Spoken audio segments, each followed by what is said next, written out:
going to right into our first guest here. And with me, next to me is Robert Pezzano, and next to him is Craig Brown. Craig Brown is the Master of Ceremonies, and the chairman is Robert Pezzano, and I'm sure he's going to tell us all about the big event. When is it? September 9th, right here at Proctors. Okay, and why is it? Well, we started this is the 16th annual event. Actually, when the gym at Schenectady High School was named after Pat Riley, he was pretty humble about that. He wanted to see his coaches honored. So we said, we'll start a Hall of Fame. And we honored 5 coaches that first year. And then it just grew and grew. And grew and grew and grew. Yeah. And this year you're talking about race car drivers and baseball and basketball. I mean, it's all over the place, isn't it? And you had a woman on a few years ago. Yes, another race car driver, Yeah, Shirley Muldowney. Oh, and you're talking about Rhonda Phillips. Yeah, who was Rhonda here, Phillips, yeah. A great runner, an All-American runner. You know, first she was very successful at Mount Pleasant, but then at LSU. But yeah, we've had some great inductees. There's a very rich athletic history in Schenectady. So we're very fortunate this year. We think we have 3 very strong inductees. Why don't you tell us about them? And Craig, how about you?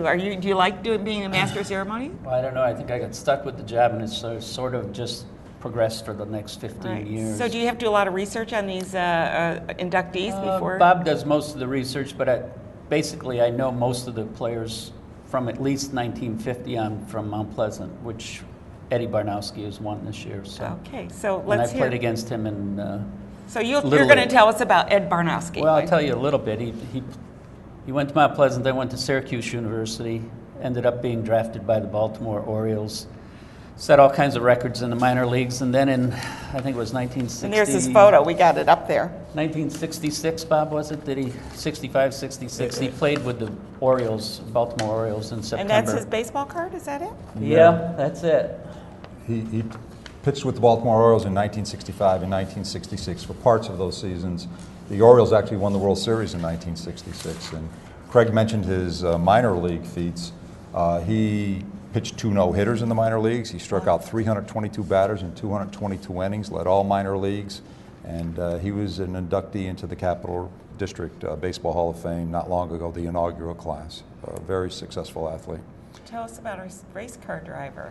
Lee Wallard. Actually, maybe I think Bob DeLuca's picture is going to come up Bob's next. up next. I'm sorry. Yep, And there's Bob. Okay. Yeah, that picture is very significant.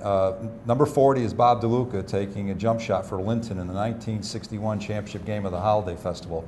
Number 33 in the dark uniform behind him is Kareem Abdul-Jabbar, then known as Lou Alcindor. Was he in locally playing? Well, no, he's from Powell Memorial in New York City. But he played locally. Well, they brought him up here to play, you know, it was a tournament.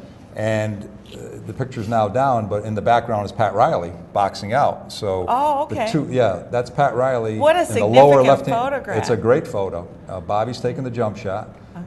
Kareem Abdul-Jabbar, Lou Alcindor at the time, playing for Powell Memorial out of New York City. That's one of maybe only 2 or 3 high school games he lost. Linton won that game 74-68. And Pat Riley's boxing out in the lower left-hand corner of that picture.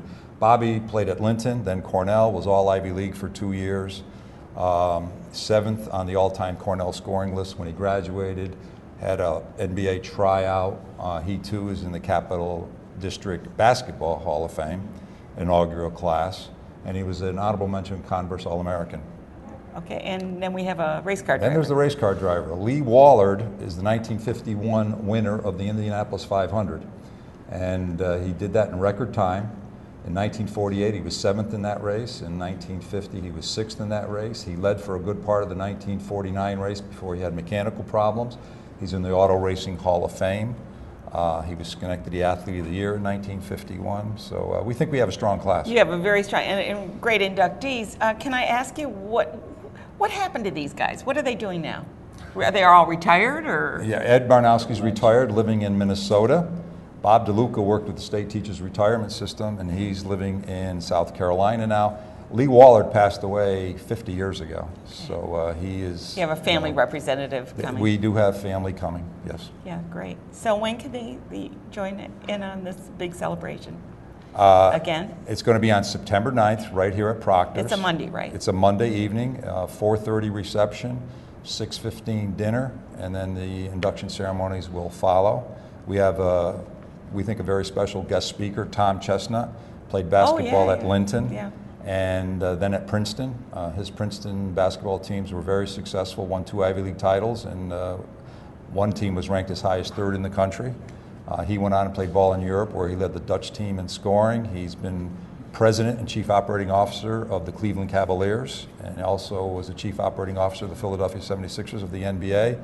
And he's just had what a great speaker you have. Yeah. Is this open to anyone? Oh, absolutely. Okay, absolutely. So you'd like to see a lot of alumni come, and also anyone else that's interested in sport. we from day one we called it Athletic Hall of Fame and reunion dinner. So we get, Craig will tell you, many of the same people come back year after year, even if they have no connection to the inductees.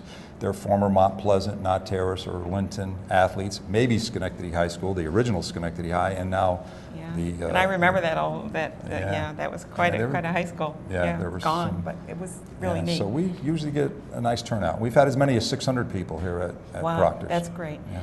And Craig, you working on your opening act?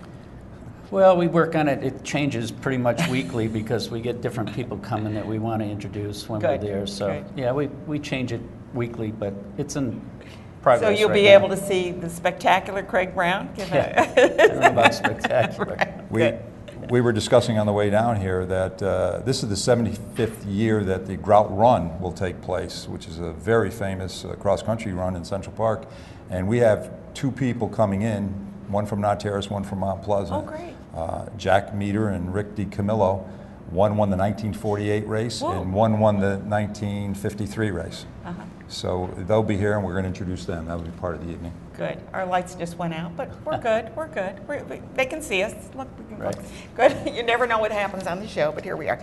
I want to thank you both for being here today, and I do want to encourage you to take advantage of meeting some of these really spectacular people. And it's on September the 9th at Proctors is it in the Key Hall? Well, this year we're going to do it a little differently. We are going to probably have the reception in Key Hall, dinner in the GE Theater, probably the reception in the induction ceremonies in there as well. Okay, good. So check it out. And with me was Robert Pezzano. He's the chairperson of the event, and Craig Brown. He's the master of ceremonies and serves on the committee as well, right? Yes. Thank you both for being here. Thank you for having us. We're going to take a quick break and take a look at some of those fabulous acts from the Cirque Éloigé. And when we come back, we will be speaking with representatives from Hubbard Hall.